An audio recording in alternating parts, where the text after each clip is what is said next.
Sri Krishna. So today I'm going to be talking about a little bit more about the 120 years of Vimshottari Mahadasha. Okay, I've already published videos about the geocentric, heliocentric, the balance, 60 years on top, 60 years on below, the interior planets, the exterior planets, etc. Okay, today I'm going to be talking about something how Parashara Maharishi has beautifully done it, and as we see and look back, we are trying to work backward and figure out what he's done, why is he done, why is he saying that, all those things, right? And it's beautiful. Okay, this is not just about geocentric, heliocentric, right?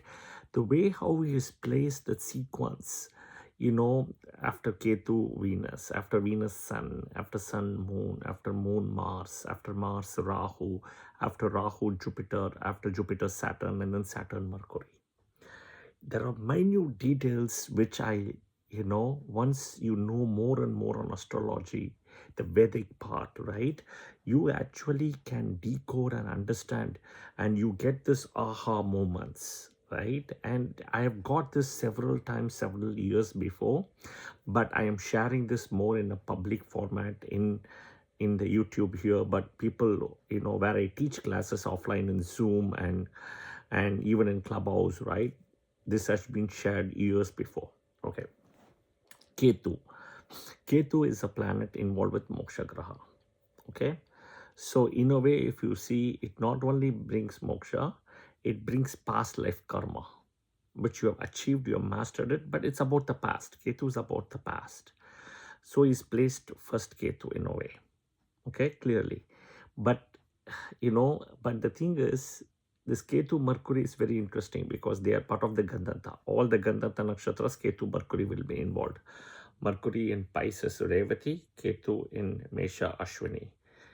Mercury in Ashalesha, Cancer Rashi, Ketu in Maga Nakshatra in Leo, Simha.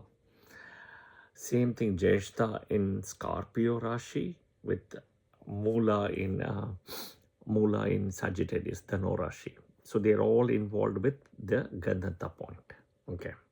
See the image of the 120 years Vimshottari Mahadasha, which I published. See those minute details. Okay, you'll understand the sequence as well.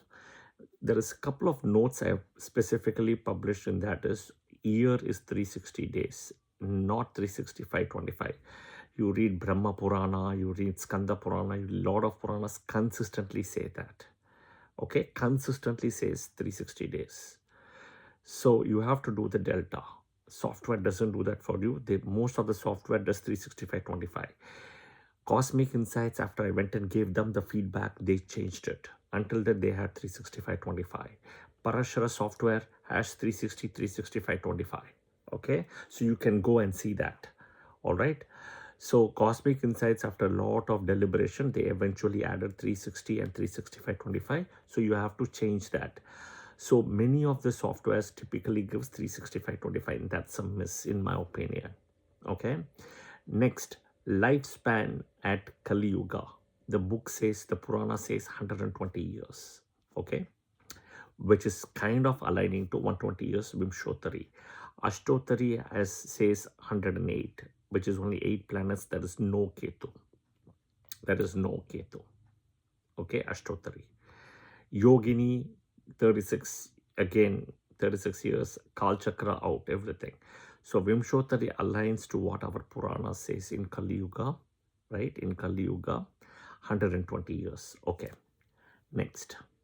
Next is, if you see, an important thing, right? An important thing, beautiful thing I also mentioned is, even the Bible says, Genesis 6-2, 120 years. It's a rip-off from our Vedas and Puranas. That's the fact. Because they don't tell you why 120, right? Our Purana says 120, but it doesn't tell you why. But Vedic astrology stuff, if you go dig deep, it'll give you the answer and it breaks it down. Okay. This is not something that I'm trying to bring people down, but I'm giving you the fact, right? Okay, fact is important. All right. Next is the way Maharishi Parashara is placed beautifully is Every time after, if you see a malefic, benefic, malefic, benefic, malefic, benefic is paired in the Mahadasha sequence. So let's look at it. Ketu, malefic. Immediately after Ketu, malefic, you have Venus, benefic, 20. So Ketu, Venus. Now Sun and Moon come together. Sun is 6, Moon is 10. Even though they are two different planets, they are like one. They are one. It's like king and queen, father and mother. You cannot separate them. King and queen, father, mother. So if you ask me, right, Sun and Moon together, okay? But even if you consider them separately for a minute, Venus 20 years, benefic, malefic Sun, malefic. And then Moon is still a benefic again, okay? Next after Moon is Mars, malefic. Okay, after Mars. Then comes Rahu, malefic. So here there's two malefics back to back, Rahu and Mars. That is the important thing because of Rahu again. Okay. Next is Jupiter, benefic. Saturn, malefic. Mercury, benefic.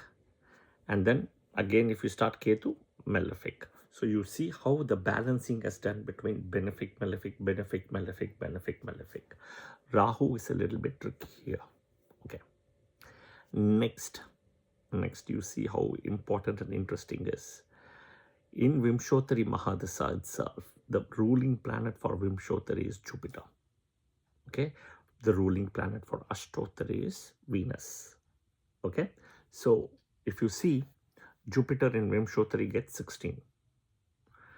Sun is 6, Moon is 10. Sun plus Moon is Jupiter. 16, 16. Okay. All right. Ashtotari, if you look at it, Ashtotari means 108. There, Venus doesn't get 20.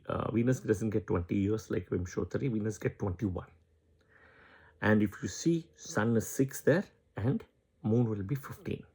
15 plus 6, 21. Why? In Ashtotari, Venus is the captain. Think about Ashtalakshmi, right? Ashtotari. And that's 108. And Venus is the captain. Here, in a way, Jupiter is the ruling planet. My point is, Sun may be the center and all the planets revolve around Sun. But Jupiter is the force, the electromagnetic force which keeps everybody in bay. Even for Sun to be in the center and all the other planets going in a proper way, that energy is because of Jupiter's huge size and electromagnetic force. Yeah? Okay.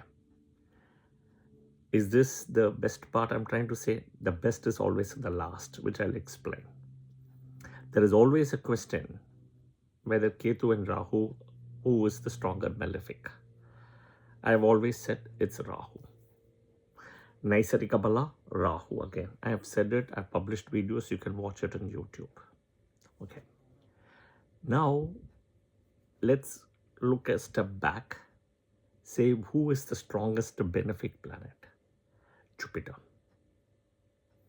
Jupiter, right? I think that is proven now, clearly. Even if you read the books, apply it, Jupiter's got special aspects. 5th, 7th, and 9th aspect. So look at how Jupiter can control. Jupiter sitting in one Rashi. Sagittarius, Pisces, 3. Okay. Aspects, 5th, 7th, 9th, 6. Okay. Karakas, 2nd house, 5th house, 9th house, 10th house, 11th house. 11 houses it will control. Jupiter, 11 houses, 11 Rashis. Venus doesn't do that also. And the 5th, 7th, 9th is very important because wherever it sits, it will aspect one movable, one fixed, one dual. So Jupiter right now is sitting in Cancer. It's a movable Rashi. The 5th is Scorpio, fixed. 7th is Capricorn, movable. 9th is Pisces, dual. So you see movable, fixed, dual. And the 5th and 9th is the Pura Punyasthana and Bhagyasthana. Okay? All right. Here, most important truth which comes out, which I had a aha moment almost 12 years ago, I would say, is how Rahu and Ketu are placed next to Venus and Jupiter, but they're placed opposite. So Venus, in the Samudra Manthan story, when the head gets chopped off, Venus revives Rahu. That is why Rahu is Bhogakaraka. Ketu is revived by Jupiter, Mokshakaraka.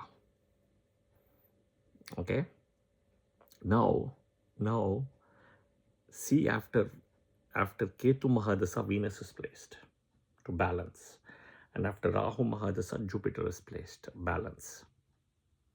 We know Rahu is the strongest malefic. Strongest malefic, you have a strongest benefic Mahadasha. Strongest malefic Rahu, strongest benefic is Jupiter. Immediately. Next to next. Okay. Next.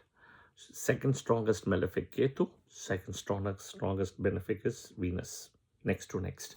After Ketu, you have Venus Mahadasha. After Rahu, you have Jupiter Mahadasha. Okay. Is that all? Is that it? There's more. So I hope this pairing is clear. Ketu, Venus, Rahu, Jupiter. In the sequence, but Ketu was revived by Jupiter. Rahu was revived by Venus. Okay. In the Kal Purush, the 9th house is Dharma house is owned by Jupiter. Dharma. So once the Dharma Dasa, the natural 9th house Dharma Dasa, Jupiter gets over, the natural 10th house Karma Dasa comes, owned by Saturn. So after Jupiter, you have Saturn. So the strongest benefic is Jupiter, and the strongest visible planet malefic, not invisible, Rahu Ketu invisible, visible planet malefic is Saturn. Karma house, 10th house, Capricorn, the strongest. Rahu Ketu are invisible malefics. Saturn is visible malefic, 100% malefic Saturn. Saturn still has got light 1 in the Uttara Kalamitra book Kalidasa. So you see how exactly Parashara Rishi has placed after Dharma, you are getting the karma here. And Jupiter is placed between two malefics, strongest malefics, invisible and visible. One side Rahu, one side Saturn.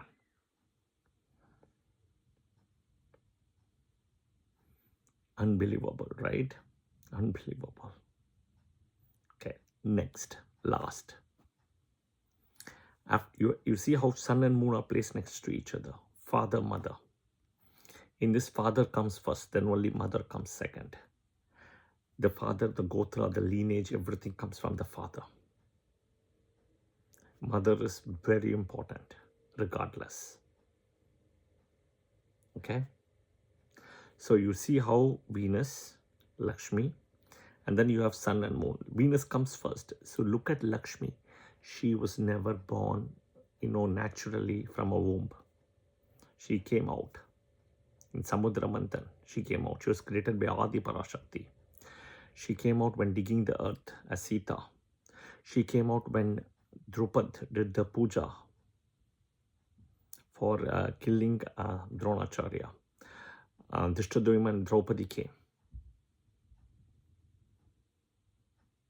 Yeah. So think about it. All Team A planets are about spirituality. All Team B planets are about materialistic gains in general. Team B is all movement from your birthplace. Team A is living in the birthplace.